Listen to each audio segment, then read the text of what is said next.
Madame, Monsieur, bonsoir. Nous revenons dans l'émission de ce soir sur le dernier rapport en date de la Banque mondiale sur l'économie algérienne. Loin de la polémique unilatérale que ce rapport a pu créer et des interprétations que l'on a pu en faire, si on y voyait plus clair et plus précisément dans ses conclusions et comprendre peut-être pourquoi le rapport de la Banque mondiale a provoqué autant de réactions irritées chez la presse algérienne.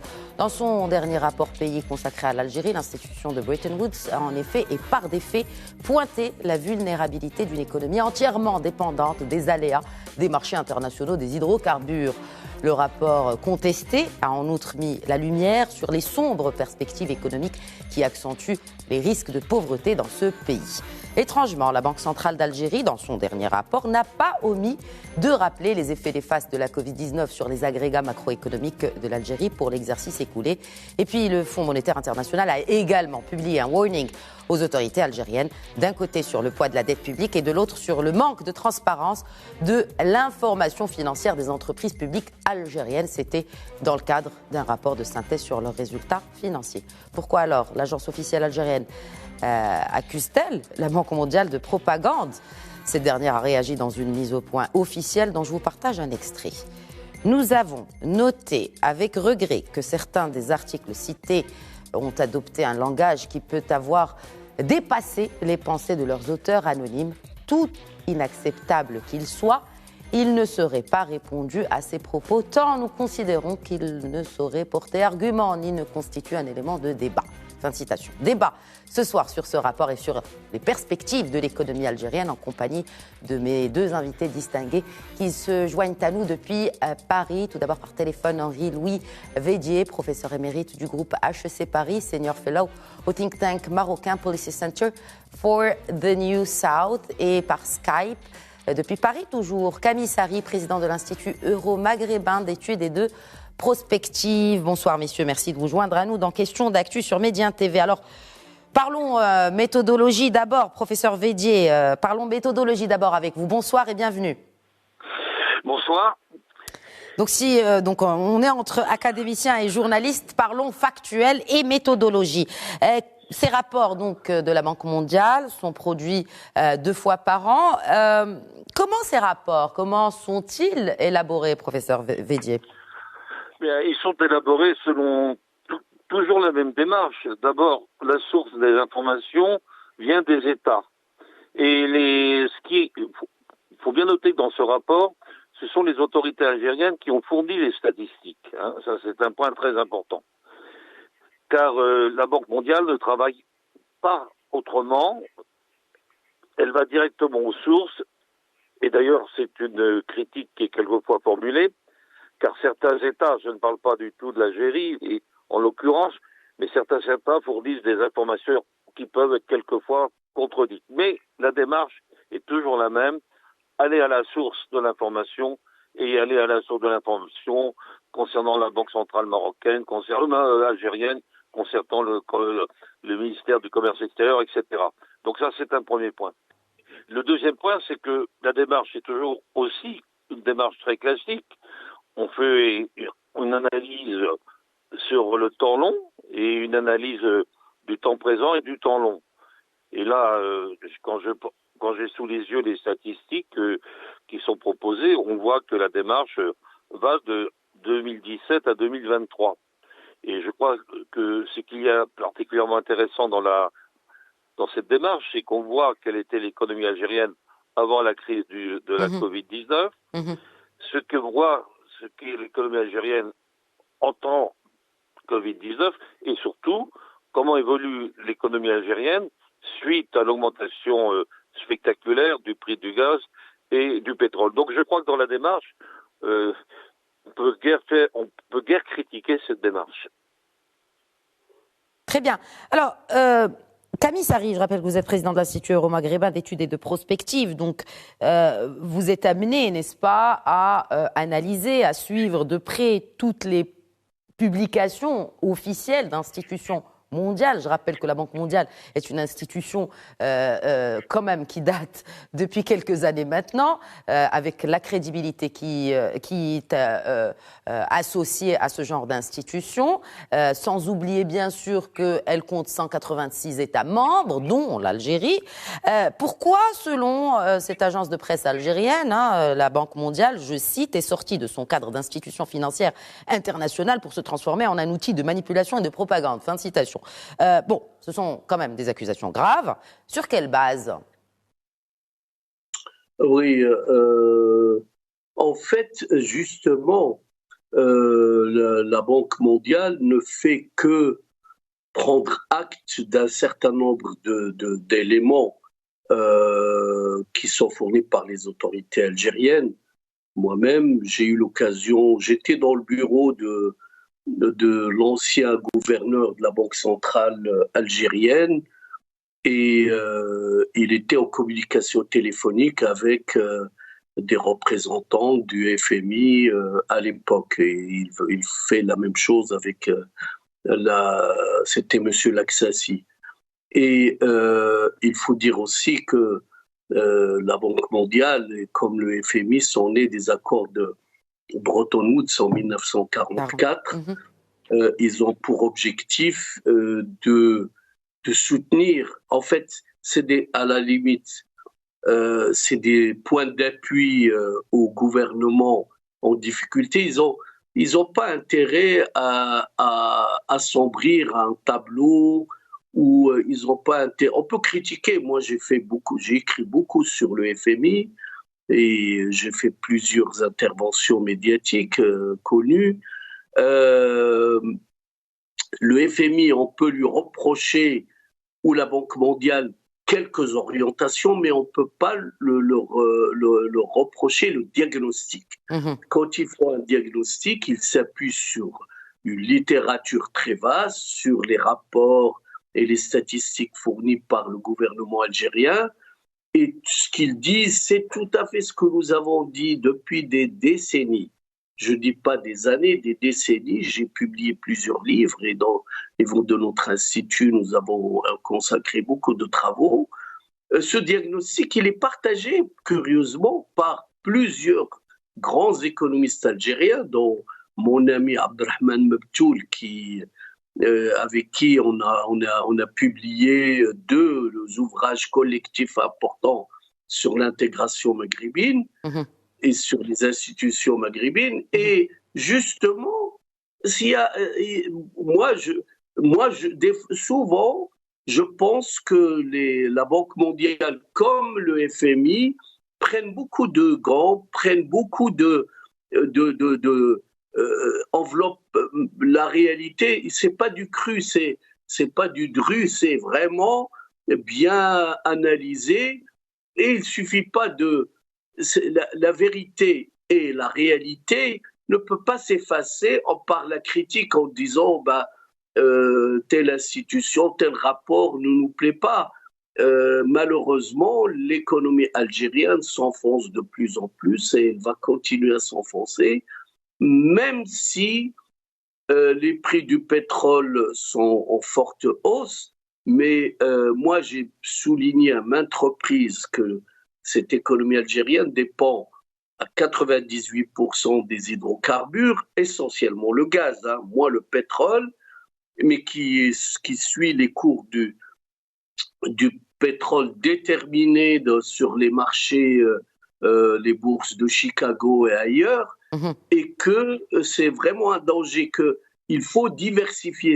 Cet élément de diversification, cette critique principale, je l'ai entendu même de la part des dirigeants algériens. Et quand il y avait la campagne électorale que j'ai suivie au jour le jour des législatives et des présidentielles, toutes ces thématiques ont été abordées et tout le monde était d'accord pour réindustrialiser l'Algérie, diversifier son économie, lutter contre la corruption, contre le népotisme, créer donc un tissu de PME, PMI. Tout le monde était d'accord sur les thématiques. Donc, ce que dit la Banque mondiale ne diffère pas des slogans qui ont été abordés mais non tenus, évidemment, et à mon grand regret, qui n'ont pas pris dans l'application. Et ce que je constate là, c'est que l'inflation, elle est à 2-3 chiffres, le chômage augmente de façon fulgurante. Justement, alors, voilà, parlons d'inflation. Là, ce n'est pas la Banque mondiale, ni des puissances étrangères, etc., qui le créent. Très bien. La thématique du bouc émissaire ne fonctionne pas parce que la réalité... Qu'est-ce que vous entendez par thématique de bouc émissaire, Kamissari ? L'Algérie, malheureusement, ouvre des fronts un peu... Je m'excuse de dire l'Algérie. L'Algérie, c'est un grand pays que j'aime beaucoup. Le gouvernement, le pouvoir militaire,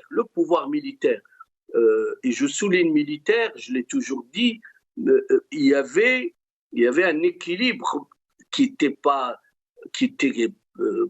tout à fait égal, un équilibre entre la présidence de la République à l'époque de Bouteflika, Abdelaziz Bouteflika, et l'armée. Maintenant, il n'y a plus ce contre-pouvoir. Tout est entre les mains d'une hiérarchie qui n'accepte pas la critique. Le bouc émissaire, en l'occurrence, c'est tantôt Haftar et la Libye, c'est tantôt le Maroc, c'est tantôt la France, mais ce n'est pas la France ni le Maroc qui ont été piqués dans la caisse et qui ont détourné les centaines de milliards, prouvés d'ailleurs, et que j'ai toujours dans ma mémoire ce qu'a dit le candidat monsieur Tebboune. Il a dit, j'ai dans ma tête, il a dit ça comme ça, en mettant le doigt à une stratégie pour récupérer tous les centaines de milliards qui ont quitté l'Algérie. Il l'a dit, mais une fois élu, on n'a rien vu et on ne pourra rien voir parce que je ne vais pas détailler là-dessus, mais justement, ce n'est pas les voisins, ce n'est pas... Mais le peuple ne se trompe pas puisque les slogans qui sont brandis, et moi je suis dans les réseaux sociaux ce que disent les intellectuels algériens, ils disent franchement que ce régime n'a aucune légitimité et que surtout, il n'accepte pas la critique, il n'accepte pas les contre-propositions. Je pense que la Banque Donc finalement, Kamissari, pour encore citer une partie de la dépêche de l'APS, le rapport erroné de la Banque mondiale qui tente de déstabiliser l'Algérie. Est-ce que vraiment l'Algérie, sur le volet social, en tenant compte bien sûr du Hirak, est-ce qu'elle a vraiment besoin, est-ce que ce pays a vraiment besoin d'un rapport de la Banque mondiale pour être déstabilisé?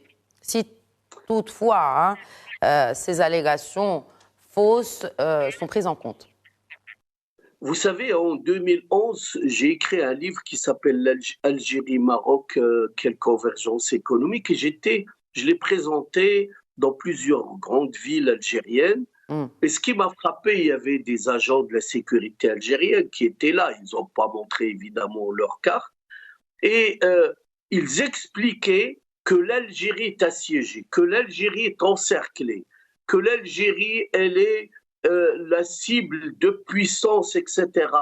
Mais restons modestes quand même. Le PIB des 5 États du Maghreb vaut à peine le PIB de la Grèce. Le PIB de toute l'Afrique est équivalent à celui de la France. En clair, l'Algérie, qu'est-ce qu'elle pèse même au niveau régional. 148, le PIB courant, juste pour rappeler, le PIB courant en 2020 était de quelques 148 milliards de dollars. Oui, mais il n'y a pas le monde entier qui est sur l'Algérie. Vous savez, les États-Unis... Ça tombe bien que vous évoquiez cela, Kamissari. Je m'adresse à présent au professeur Henri-Louis Védier. Parlons chiffres, parlons faits. Oui. Peut-être que vous voulez réagir, mais je vous pose quand même la question par rapport au PIB par habitant. Parce que quand on voit le potentiel d'exportation d'hydrocarbures d'un pays comme l'Algérie et qu'on le compare à un pays autre pays grand exportateur de gaz, en l'occurrence le Qatar, le PIB par habitant est multiplié par 10 entre l'Algérie et le Qatar. C'est-à-dire que le PIB par habitant algérien est 1/10 celui du Qatar. Donc là, clairement, on parle fait, les faits sont là, les chiffres sont là. Il y a, comme l'a si bien expliqué il y a quelques instants Camille Sari, il y a clairement une dissonance, un grand gap entre les recettes des exportations du gaz et tout simplement le PIB par habitant de ce pays. Alors, je vais revenir aux chiffres. D'abord, je crois qu'il n'y a pas une inflation à 3 chiffres, comme le disait notre ami Sari. C'est une inflation à 2 chiffres. C'est déjà pas mal. Hein.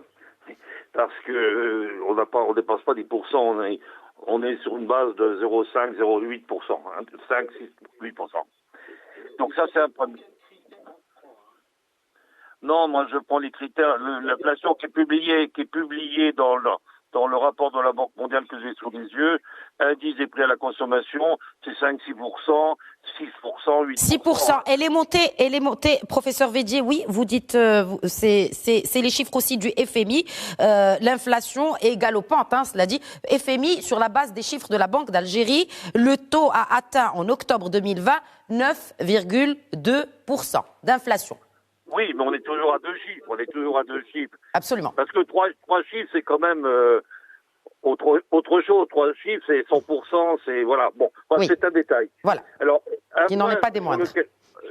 Un point, mais je voulais quand même le dire parce que faut pas qu'on raconte non plus des choses qui accentueraient la méfiance à l'égard de la Banque mondiale. Autre point que je voudrais rappeler, c'est que le modèle algérien est un modèle d'inspiration marxiste, hein, sur un principe défendu par un Français, d'abord à l'époque, hein, qui était Tessane de Bernis, sur le principe des industries industrialisant. Et là, je crois que c'était le pire choix qu'on pouvait faire pour l'Algérie, à savoir dire, vous avez tout bloqué sur les hydrocarbures, gaz et pétrole, et autour de ce modèle de développement, vous allez voir se développer autour de cela une industrie alimentaire, une industrie, disons, automobile, etc. Or, il n'en est rien. Hein. Il n'en a jamais été rien. L'économie, je dirais que l'économie algérienne, c'est une économie virtuelle qui repose uniquement, comme ça a été rappelé très justement, sur les hydrocarbures, gaz et pétrole. Et aujourd'hui, faut pas l'oublier, principalement sur le gaz, plus que sur le pétrole. Car les réserves pétrolières algériennes, elles se sont épuisées considérablement. Par contre, les réserves de gaz restent intactes. Hein. Je crois qu'il faut aussi le rappeler. Oui. L'autre point que je voulais aussi dire, c'est que quand on lit ce rapport, il n'est pas du tout à charge. Je trouve que, comme l'a dit d'ailleurs mon collègue Ami Zari, on pourrait dire beaucoup plus hein, sur le problème de l'Algérie. Et en particulier sur l'absence de politique de diversification. Je vais prendre un exemple qui, pour le Maroc, est tout à fait intéressant. Les phosphates. On décide il y a 3 ans de les exploiter et on se propose comme chiffre d'atteindre en 10 ans le niveau de production de l'OCP à l'époque. Bon. On sait qu'aujourd'hui, rien n'est fait alors que les phosphates, leur prix monte, les engrais, leur prix monte, et que les Algériens avaient un atout considérable par rapport au pétrole, c'est qu'ils avaient d'énergie. Ils auraient pu donc se positionner sur un marché des engrais, ils l'ont pas fait. C'est un exemple.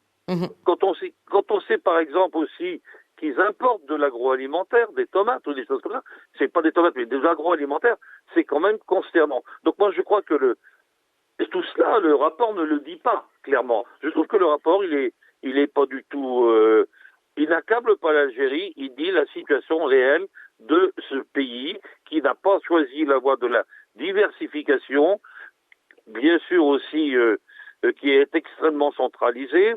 Quand on parle j'allais dire quand même une chose qu'on voit en France, où il y a quand même beaucoup d'Algériens qui achètent de très beaux appartements dans le 16e. Hein. Bon, alors la sortie des capitaux, faudrait savoir qu'elle concerne pas elle n'est pas mécanique, hein, elle est opportuniste. Donc moi là-dessus, il faut Bon, ça c'était le deuxième point que je voulais dire. Et le troisième point aussi, c'est que le problème de l'Algérie, c'est que pendant longtemps, ils ont eu l'équivalent d'un fonds souverain, même qui s'est refusé le nom, un fonds souverain alimenté par les cours du pétrole. Or, il se trouve que, bon, jusqu'à une date récente, ce fonds souverain s'est épuisé et que même s'il rebondit un peu aujourd'hui avec la remontée des cours, il n'a plus du tout la même capacité à calmer la fracture sociale si elle se développait. Car jusqu'à présent, le peuple n'a pas extrêmement réagi parce que, quand même, il faut le souligner, il y avait une politique de redistribution mécanique pour calmer justement les conséquences de l'inflation. Oui, alors justement les conséquences de l'inflation. Et si on parlait des causes de l'inflation, l'inflation, professeur Védier, donc on parle d'une hausse quand même en un an, comme je le disais il y a quelques instants, on parle d'une inflation établie à 9,2% en octobre, c'est plus 6 points quand même en un an, ce n'est pas négligeable. Vous êtes, n'est-ce pas, professeur émérite à HEC, si on expliquait aussi la corrélation entre la hausse vertigineuse et galopante de l'inflation et la baisse du dinar. Une baisse que pour beaucoup, c'est une dévaluation qui est voulue un peu, c'est une volonté politique de dévaluer le dinar algérien, mais justement pour camoufler le déficit en monnaie locale, on dévalue le dinar. Or que le coût de la vie coûte plus cher et parce qu'on importe le coût de l'importation et des intrants coûte plus cher. Alors quelle est la relation entre cette inflation galopante et la dévaluation du dinar qui est, rappelons-le, décidée, voulue par les autorités? Tout à fait. Et là, vous avez tout à fait raison de rappeler que on a un peu le modèle chinois, mais les Chinois ont d'autres potentiels. Quand ça va mal en Chine, on dévalue le yuan. Oui. Alors que et même quand les réserves chinoises à l'exportation sont écrasantes, plusieurs milliards de dollars, on dévalue le yuan pour compenser l'inflation à l'intérieur du pays. Mm-hmm. Mais ce que peuvent faire les Chinois, je ne crois pas que les Algériens peuvent le faire. On n'est pas du tout dans le même cas de figure, parce que les réserves algériennes, elles sont essentiellement, comme ça a été dit et rappelé, des réserves provenant des hydrocarbures. Point barre, rien d'autre. Je vais prendre un exemple qui est aussi très intéressant pour moi, qui connaît, comme vous le savez bien, l'économie marocaine. Bon, moi, quand je vois qu'on a fait Tangemed, qu'on fait 1 million de véhicules automobiles maintenant dans la base de Tangemed, que Renault est un succès, et qu'on est aujourd'hui, quand Peugeot va créer une antenne à Alger, avec beaucoup de réticence d'ailleurs, il propose 40 000 unités. Vous voyez la différence? Oui, clairement, bien sûr. On est dans un schéma complètement opposé, mais je crois, et Camille en a parlé, il y a un peu une partie d'obscurantisme du pouvoir politique en place, qui veut absolument se maintenir coûte que coûte, et qui est bien obligé pour cela, de ne pas développer la transparence, oui, le moins qu'on puisse dire, et deux, quand la maison brûle, on se tourne vers l'extérieur, on propose comme on appelle ça, de faire divergence, et ça, dans ce domaine, les Algériens ne sont pas ses maîtres. Oui, clairement. Et d'ailleurs, les Algériens n'ont pas réagi. On devrait quand même le signaler sur la mise au point de la Banque mondiale. Aucune réaction du côté du palais de Mouradia, ni d'ailleurs de l'agence de presse officielle sur cette mise au point de la Banque mondiale qui a été publiée le 6 janvier suite à cette vague de contestation de la presse algérienne par rapport à ce rapport de la Banque mondiale. Et nous allons revenir dans quelques instants au rapport du FMI par rapport, vous l'avez évoqué à juste titre, Henri-Louis Védier, par rapport à la transparence des finances publiques et des entreprises publiques, et de la dette et du déficit. Mais avant, nous parlions inflation. Camille Sari, une enveloppe de 20 milliards de dollars a été débloquée pour les subventions des produits de base. Rappelons d'ailleurs que le prix de la baguette en Algérie est passé de 8 à 15 dinars. C'est une hausse quand même de près de 100%. Les autorités mettent le doigt sur les spéculateurs, mais est-ce vraiment une question de spéculation ou, comme d'ailleurs il a été signalé, on pourrait craindre une crise du pain, voire même une pénurie d'huile de table en Algérie? Oui, je me suis exprimé là-dessus et là, je tombe sur mes chiffres à une inflation à 3 chiffres que je ne retire pas.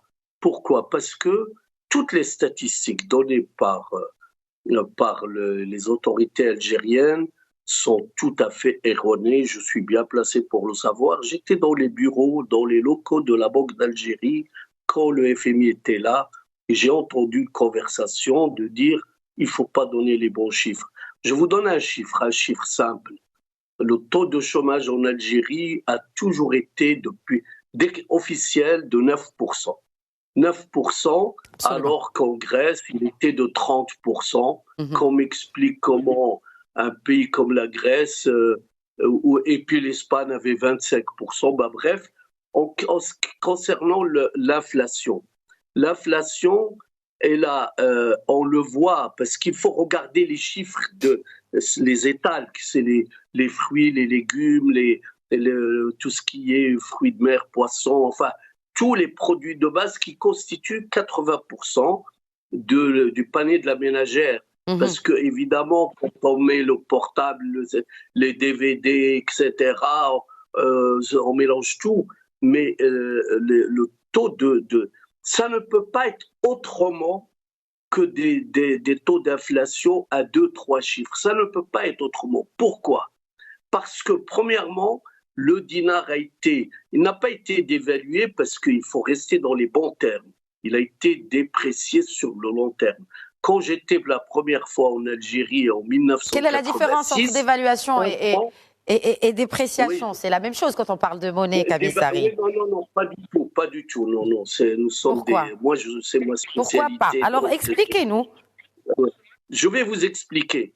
La dévaluation, c'est une décision unilatérale de la Banque centrale des autorités de baisser de 50%, de 10%, 20%, comme ça a été le cas pour le franc français, comme ça a été le cas pour le franc CFA, 50% d'un coup. Donc, c'est d'un coup. La dépréciation, c'est une réduction de 0,1% chaque mois. Il y a des pays qui ont fait cette politique de dépréciation sur une année. Mais au bout de quelques années, quand le franc français valait un franc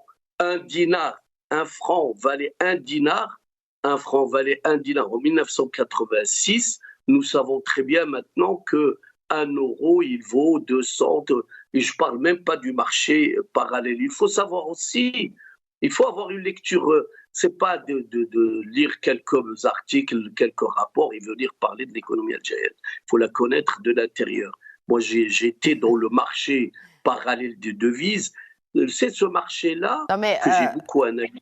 Oui, que vous avez analysé, mais justement, parce que Kamisari, notre sujet aujourd'hui, c'est de parler factuel et que, effectivement, de revenir sur ces rapports, parce que ces rapports se basent effectivement sur des chiffres officiels algériens. Mais on ne peut pas parler de l'inflation si on ne parle pas du marché parallèle de devises. C'est dans ce marché que les entrepreneurs, les importateurs achètent leurs devises, parce qu'à la Banque centrale, elle ne fournit pas suffisamment de devises. Donc, ils vont acheter 3 fois le prix une fois. Avant, c'était 3 fois, maintenant, c'est 1 fois et quelques. Et c'est avec ça qu'ils vont apporter des produits, et c'est ces produits-là qui coûtent de plus en plus cher. En plus, il y a eu cette politique stupide de l'ancien Premier ministre, M. Ahmed Ouihia, qui avait fait voter à l'Assemblée nationale populaire d'un financement monétaire du déficit, un financement monétaire. Pourquoi? Parce que l'Algérie n'a jamais eu de fonds souverain, contrairement à ce que dit M. Védier, n'a jamais eu. Moi, je l'ai proposé, le fonds souverain. L'Algérie, si elle m'avait suivi en 2008, elle aurait gagné 30 milliards. Mais bref, c'est pas un fonds souverain, ce sont des réserves de change, résultat des importations qui sont placées dans les obligations, etc., qui rapportent rien du tout, qui était de 200 milliards en 2014, 200 milliards de dollars. Maintenant, ça tourne autour de 34. Monsieur Ria, au lieu de prendre dans ses réserves de change, ce qu'il aurait dû faire, il a fait de la création monétaire. Il a dit, moi j'ai critiqué cette position, il a dit les États-Unis font bien cette politique puisque la Fed, la Fédérale Réserve américaine, achète des obligations du Trésor, à la différence près que le dollar c'est une monnaie internationale convertible, que le dinar, que j'ai fait une thèse de doctorat là-dessus, le dinar c'est une monnaie inconvertible, c'est-à-dire que lorsqu'on fait tourner la planche à billets, on a une inflation à plusieurs chiffres. C'est les chiffres réels. Très bien. Alors, en parlant de chiffres réels, la réalité, est-ce que dramatique pour les populations. Et le pain, c'est pas les spéculateurs, c'est le coût pour les boulangers. Les coûts pour les boulangers, il est plus élevé. Le prix de la baguette, enfin du pain de base, a été fixé il y a 25 ans par les autorités. On est dans le système que j'ai qualifié de soviétique, donc qui est toujours centralisé, qui n'a pas bougé, et on ne peut pas continuer sur 8 dinars. Le pain, donc les 15 dinars, c'est une décision unilatérale. Est-ce que vous pensez que le projet de loi de finances, Kamisari, est-ce que vous pensez que le projet de loi de finances qui a été soumis au Parlement en fin septembre, projet de loi de finances 2022, est-ce que vous pensez qu'il arrange les choses en termes d'inflation ? Est-ce que l'inflation pourrait repartir à la baisse sur la base du budget qui a été établi par le gouvernement ? En sachant que le Premier ministre, c'est le ministre des Finances aussi. Oui, il peut être ministre, même Premier ministre. Oui, je sais qu'il cumule, mais c'est pas ça réglera pas le problème. La poussée inflationniste, elle est inscrite dans les structures. Donc d'abord, l'Algérie produit peu, à part les hydrocarbures. Donc beaucoup de produits sont importés à partir des devises achetées sur les marchés noirs. Il y a de moins en moins de devises qui rentrent parce que la diaspora algérienne ne peut pas faire les mêmes voyages qu'auparavant. Il y a des fuites de capitaux. Les fuites de capitaux sont connues, reconnues. Ils ont été estimés par les économistes algériens à 1500 milliards de dollars pendant les 15 ou 20 ans, les 15 ans de M. Bouteflika. Et personne ne conteste ce chiffre. M. Tebboune a dit qu'on va rapatrier tout ça. Il n'y a pas que dans le 16e qu'il y a l'argent, c'est à Dubaï, c'est en Chine. J'étais le seul à dire que Aigle Azur, c'est une compagnie qui a été fondée et par des généraux, par des oligarques, et ça n'a pas été démenti, ça a fait le tour, ça a fait le buzz, parce que je connaissais le PDG de Aigle Azur, qui est un homme gentil, qui avait une petite boutique rue de Paris à Montreuil, et qui faisait partie de mon association, qui faisait du transport de marchandises, et tout d'un coup, il devient PDG d'Aigle Azur. L'argent d'Aigle Azur, il n'est pas perdu pour tout le monde, il est en Chine. Et j'ai analysé dans mon ouvrage sur l'Algérie, qui s'appelle l'Algérie,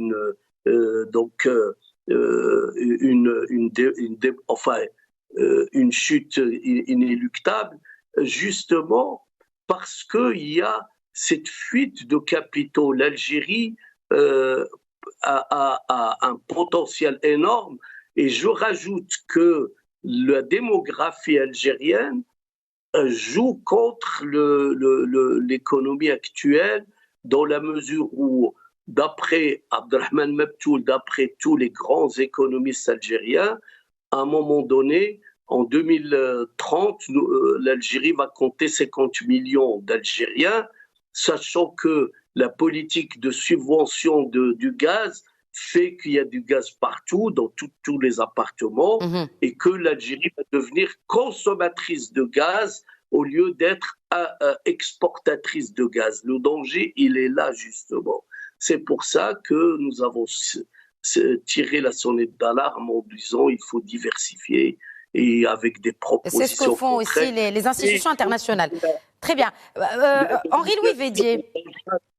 Oui, alors je m'adresse à présent à mon autre invité, Henri-Louis Védier, par rapport à une autre question qui pose problème, celle de la dette publique et celle de la dette des entreprises publiques et étatiques algériennes. Pour revenir au rapport de la Banque mondiale, mais aussi de ce rapport du FMI, pourquoi la dette publique explose-t-elle, alors que le Trésor algérien rachète, et d'ailleurs il a mis en place un programme massif de rachat de créances pour justement soutenir les investissements publics et le secteur public? Eh bien, parce que quand une dette explose, cela veut dire qu'on dépense plus qu'on reçoit. Et dans le schéma algérien, on est dans cette situation parce que l'Algérie quand même fait une politique de compensation de ses faiblesses en distribuant massivement. Faut pas l'oublier. Karim Sari rappelé, moi je maintiens que c'est un fonds souverain et quand on prend l'annuaire des fonds souverains, le fonds algérien est dedans, en précisant que les Algériens ne veulent pas qu'on l'appelle fonds souverain, mais c'est bien un fonds souverain. Et donc que le fonds souverain algérien, il est ramené à 30 milliards de... Parce que c'est un fonds souverain parce qu'il dépend de l'État aussi. Enfin, je veux dire, c'est l'État qui met en place une enveloppe. Bon, on peut. C'est la définition d'un fonds souverain. On peut ne pas être exactement. On ne peut ne pas être d'accord sur quelques sémantiques, quelle qu'elle soit-elle, mais les faits sont là, absolument. Les fonds souverains, ils sont définis comme étant gérés par l'État à partir de ressources de l'État naturelles. Donc c'est le pétrole et le gaz constituent c'est un peu comme les fonds souverains qu'il y a à Abu Dhabi ou au Qatar. Bon. Donc moi ce que je constate dans cette évolution-là, eh bien c'est bien sûr qu'il y a une politique qui va se lisser parce que ramener à 30, vous voyez ce qui reste, 30 milliards aujourd'hui, c'est rien. Voilà. Et donc, qu'est-ce que pourra faire? Je voudrais insister sur un autre point. La philosophie du gouvernement algérien a été de toujours refuser d'emprunter sur les marchés étrangers. Car c'était une preuve de leur souveraineté monétaire. Bon. Et aujourd'hui, eh bien, ça va compliquer terriblement la situation de ce gouvernement dans ce domaine. Parce que quand je prends les dépenses, elles baissent, mais quand je revois la tendance, je parle toujours du document de la Banque mondiale. Moi, je me refuse à contester les statistiques de la Banque mondiale. Quand on parle de la Banque mondiale, la première chose qu'on doit faire, c'est de ne pas contester les chiffres qu'on a sous les yeux. Et donc, moi, il y a aussi des choses qui me paraissent quand même extrêmement significatives. Quand je vois les taux de croissance, 22, 2%, 1,5%, là vous avez la réponse à la crise de l'endettement. Car je rappelle que une partie quand même des recettes de l'État, elle est d'ordre fiscal. Bien sûr, elle est très faible. Mais si vous prenez le tableau qui nous est fourni, il y a quand même... je vois importation, attendez, j'ai noté là, sol courant, oui, une part de la fiscalité pour 2-3 milliards. Bon, il est évident que si vous baissez les recettes parce que les revenus n'augmentent pas, parce que le PIB ne progresse pas, eh bien, et que vous êtes obligé de maintenir pour la paix sociale vos dépenses, voire les accroître, eh bien vous avez ce qu'on appelle la politique des ciseaux, et c'est nécessairement, un creusement du déficit. Absolument. Pardon ? Absolument. Donc du coup, creusement du déficit, quelle perspective après comment le creusement du déficit, alors que bien sûr les autorités algériennes ont toujours démenti avoir recours à la dette, mais les chiffres sont là et vous faites bien de les rappeler. À l'endettement, absolument. Oui. Mais comment cela peut-il avoir un impact direct sur la vulnérabilité de l'économie algérienne, aussi dépendante soit-elle des revenus et des recettes d'hydrocarbures? Bien, la vulnérabilité de l'économie algérienne, elle se résume à un mot, absence de diversification. Et le retard pris, on ne va pas le combler rapidement. Je m'explique. Pourquoi la filière phosphate n'a pas été développée par le candidat chinois. Parce que les infrastructures routières sont extrêmement dégradées. Parce que les infrastructures de transport sont extrêmement dégradées. Et vous n'allez pas avoir un investisseur étranger qui va aller, pour l'instant, investir massivement en Algérie. Le seul qui pouvait le faire, il pouvait être chinois, hein.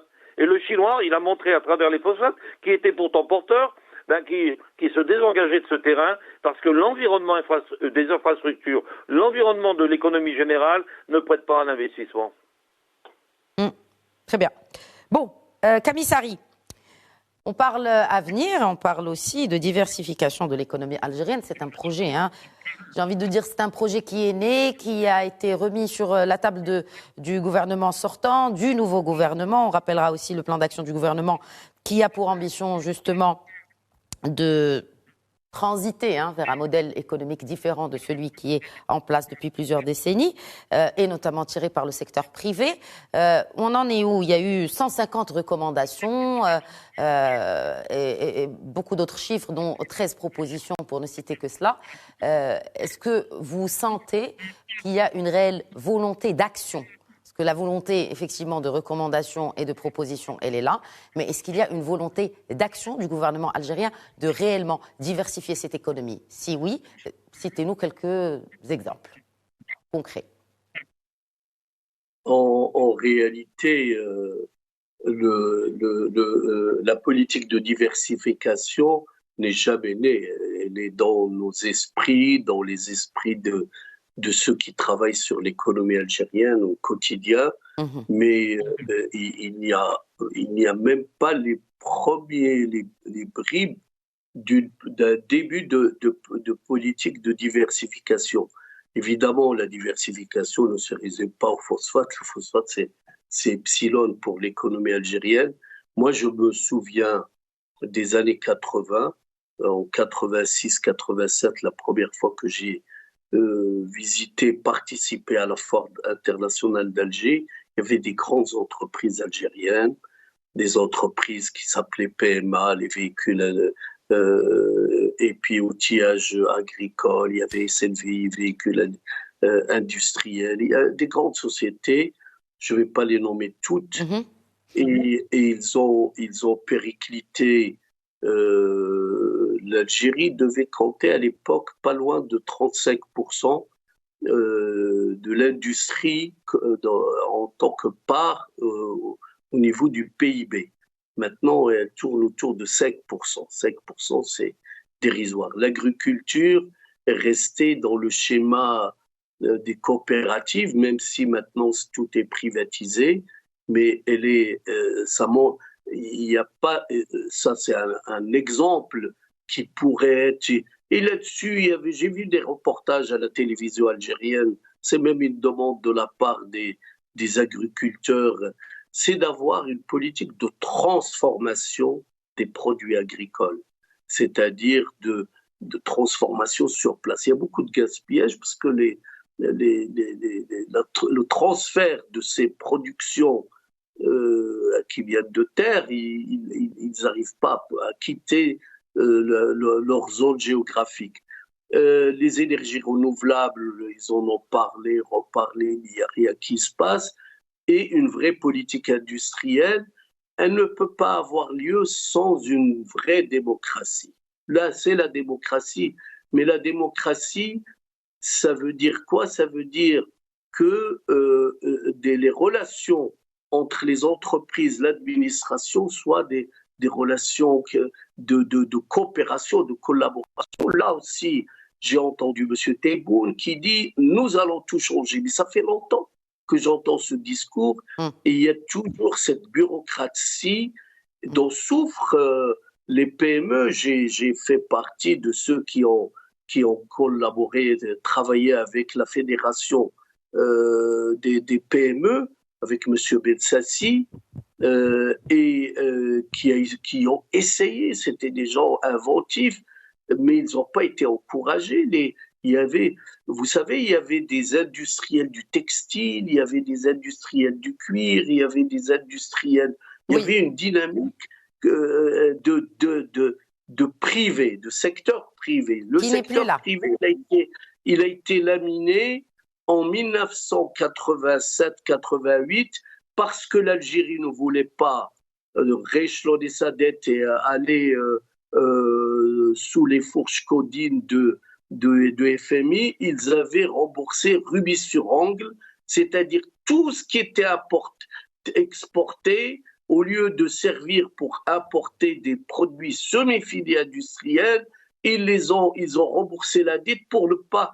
Mais c'est le fait de ne pas vouloir aller vers la Banque mondiale et le FMI, c'est une façon de ne pas rendre des comptes.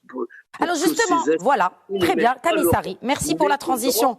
Justement, rendre des comptes. Que les chiffres, c'est pas la photo FMI. Rendre des comptes et rendre des comptes de transparence. Parce que aujourd'hui, le Fonds monétaire international appelle clairement dans un rapport les autorités algériennes à assainir les finances des entreprises publiques.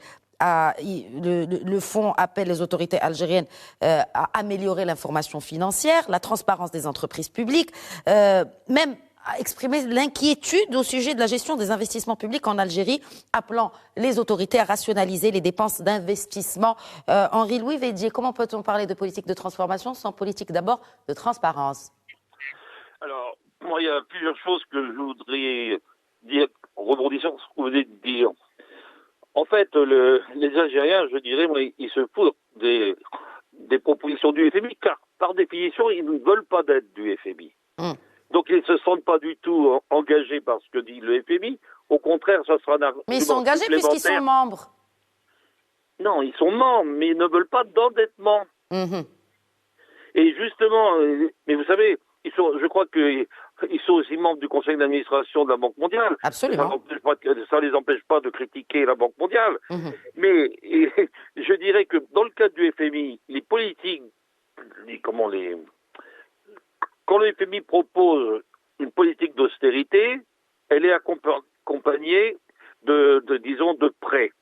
Et de prêts normalement avantageux. Ce n'est pas encore actuellement la logique du gouvernement algérien. Il ira, je pense pas qu'à moyen terme. Est-ce que c'est viable? Je pense que. Alors, vous voulez mon avis personnel? Ça pourra les mener à leur perte, mais je pense qu'ils n'inverseront pas cette tendance, car ça serait les condamner au niveau de l'opinion publique, Donc ça, c'est un premier point que je voulais souligner. Oui, le FMI attire l'attention sur ce que devrait faire l'Algérie. Mais je crois, entre guillemets, que les autorités algériennes les écoutent pour ne pas les entendre. Donc ça, c'est un premier point. Le deuxième point que je voudrais dire, il y a une chose qui va toujours frapper sur l'Algérie, qui est un très beau pays, c'est qu'ils n'ont pas développé la carte touristique. Et ça, c'est un élément tout à fait révélateur de la dégradation intérieure du pays. Car pour avoir une politique touristique, et le Maroc, vous en savez quelque chose, il faut des infrastructures, il faut des hôtels, il faut une monnaie qui devient convertible, il faut, disons, une transparence, autrement on ne la développe pas. Et il y a un potentiel touristique important en Algérie. C'est un très beau pays. Donc là, c'est la muette qu'on peut être. Alors sur un point que je partage complètement avec Sari, c'est qu'ils n'ont pas de volonté du tout de diversifier leur économie. Ils peuvent dire que il faut le faire, mais ces temps derniers, tous les indicateurs vont dans le même sens. Alors la question, est-ce que ça peut durer? C'est ce que vous me posez quand même comme question principale. Pour finir rapidement, il nous reste quelques secondes, professeur Védier. Eh bien, pour finir, ça peut durer encore malheureusement quelques années. Très bien. Malheureusement, effectivement, pour notamment les 44 millions d'Algériens. Merci beaucoup. Ça poussera l'Algérie à se radicaliser de plus en plus vis-à-vis de ses voisins. Voilà ma conclusion. Merci beaucoup, Henri-Louis Védier, professeur émérite du groupe HEC et Senior Fellow au Policy Center for the New South. Merci d'avoir répondu à nos questions, d'avoir participé au débat. Merci à vous. Au revoir. Mes remerciements également à Camille Sari, président de l'Institut euro-maghrébin d'études et de prospective, également auteur de plusieurs ouvrages sur le Maghreb, sur l'Algérie, l'économie algérienne. Merci infiniment d'avoir participé avec nous à l'émission et d'avoir apporté vos éclairages. Merci. Au revoir. Au revoir et voilà, c'est la fin de Questions d'actu. Très bonne soirée à toutes et à tous.